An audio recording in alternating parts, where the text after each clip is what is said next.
part of the culture wars we're in right now, not just involving Black Lives Matter, and we've been talking about that a lot this morning, but also the battle between women and trans activists. Not trans people. No one is attacking trans people. No one is transphobic, but a battle between the rights and the safety, or indeed the very existence of women and girls, are separate from men and boys, and that battle with trans activists who seem to think that women just simply don't exist unless in the mind of a person who claims they are a woman. Well, lots of us have been speaking out about that. JK Rowling, I think, has been one of the brave people in the public eye who has been doing that. She now, though, has faced an extraordinary backlash, not only the misogynistic, vile abuse that she's received, largely from men, by the way, for speaking out on trans rights. Again, never once saying anything critical of trans people, never once expressing any hatred or phobia at all, simply pointing out that, women are the only ones who menstruate, not men, and the safety of women's safe spaces like women's refuges, as I like. Now, she has been criticised by various stars of the Harry Potter films. So she created those stars, of course, Daniel Radcliffe. Now Emma Watson and Rupert Grint have joined in the criticism of her. Well, some of it veiled, some of it more obvious, defending, they say, trans people against her attacks.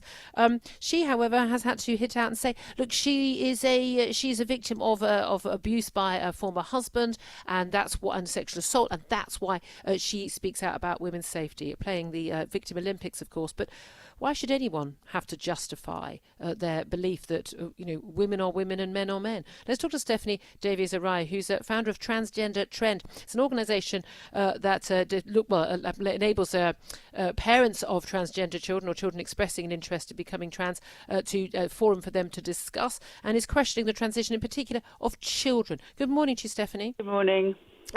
We are in an extraordinary time when someone who's, very much a figure of the left, someone who I think, again, regardless of whether I agree with all her politics or not, I think is generally a good egg. I've never heard her express hatred of anybody at all, certainly not transphobia, is now attacked as a transphobic. We've even seen a school which has JK Rowling as one of the names of its houses for the inside its school for its pupils, and they've changed the name to that of a black children's author. Well, that's fine, I've got no issue with that, but ditching her name because of her views on trans issues. What do you make of that, Stephanie? Who's going to stand up for girls? Who in schools? This is what really worries me. JK Rowling has stood out and been such a fantastic role model for girls and young women in saying you cannot be silenced. If there's something you're not allowed to say, question why, say it. And she's shown such courage, and I think she is a really good person. I mean, she's done more than I knew. She's founded charities. She'd be a billionaire if she didn't give away so much of her money.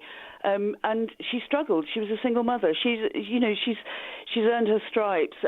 And she stays in this country and pays tax in this country after making all her money. We love her for that. She's like such a fantastic. She's probably the most famous woman in the country after the Queen.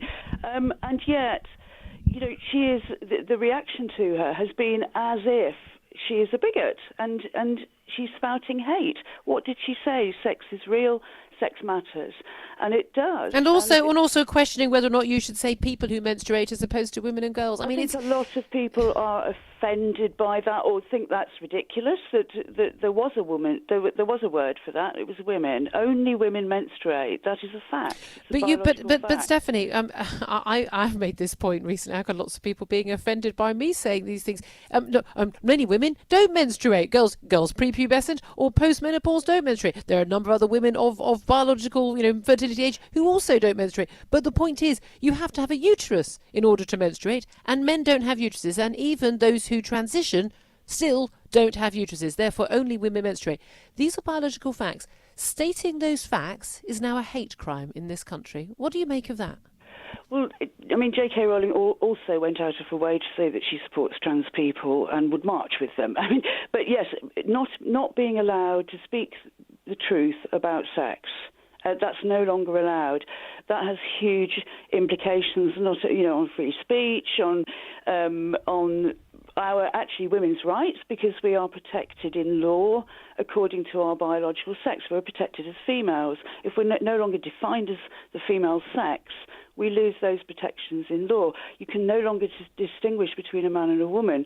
And some men are redefining women as an identity, completely unrelated. So a woman is now defined as a person of either sex, somebody who's male or female, but who has some internal shared feeling. Well, apart from being ridiculous, it's just you don't have to agree with that. But to impose those beliefs on other people, people do have a right to believe that, but to impose them on other people to the extent where you are not allowed to say a woman is an adult human female, that goes into areas of imposing on people's rights to free speech, freedom of belief, and freedom just to understand biological reality. But this is it. When stating biological facts is a hate crime, and people can report you for it, you can lose your job, you could become a hate figure.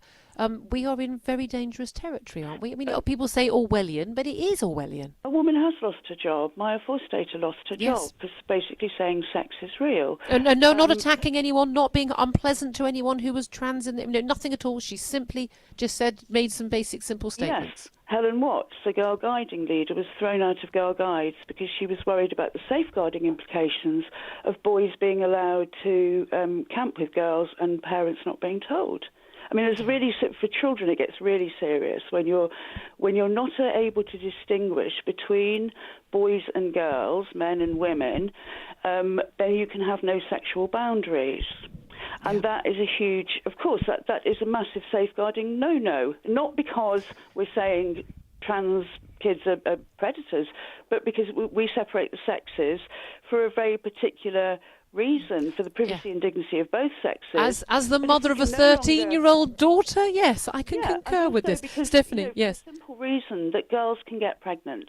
That doesn't have to be sexual assault. So that can be consensual, but girls get pregnant, so you protect. And boys don't. Again, I don't know if you're even allowed to say that anymore, Stephanie. Stephanie Davies-Arai, I'd love to speak to you again for longer, founder of Transgender Trend. Thank you.